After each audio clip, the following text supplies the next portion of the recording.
নমস্কার বন্ধুরা, আরও একটা ভিডিওতে আপনাদের স্বাগত। আশা করছি আপনারা ভালো আছেন, আমি অনেক ভালো আছি। আজ বানাবো ইলিশ ভাপা। সকলেই কম বেশি ইলিশ ভাপা বানাতে জানে।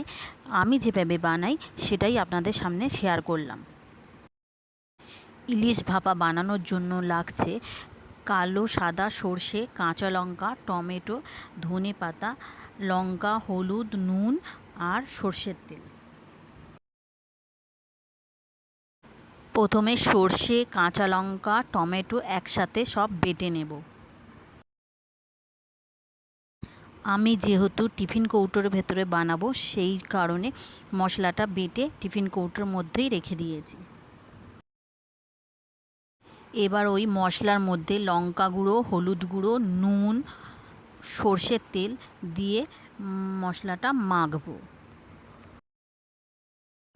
আপনারা লঙ্কা গুঁড়ো ইউজ নাও করতে পারেন, আমি কালার আনার জন্য ইউজ করলাম।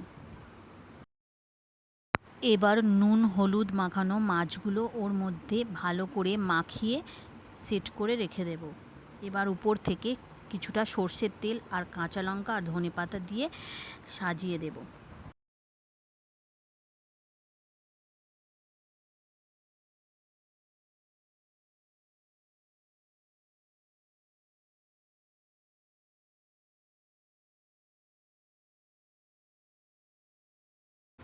আমি এই ইলিশ ভাপাটা কোনো রকম জলের স্টিমে করব না, আমি পুরোপুরি করব ভাতের স্টিমে।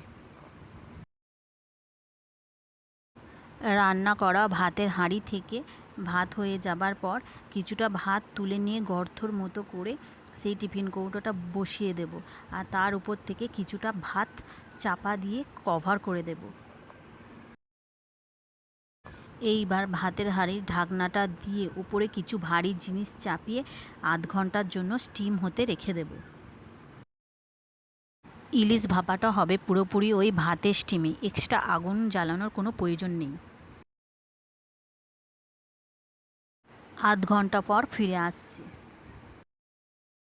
আমি যেভাবে বানিয়েছি একবার হলেও বানিয়ে খেয়ে দেখুন, সত্যি বলছি প্রেমে পড়ে যাবেন।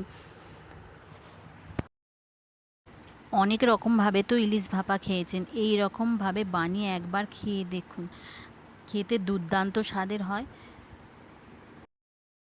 রেসিপিটা ভালো লেগে থাকলে একটা লাইক কমেন্ট শেয়ার করে দেবেন। দেখা হবে আরও একটা নতুন রেসিপি নিয়ে। টাটা।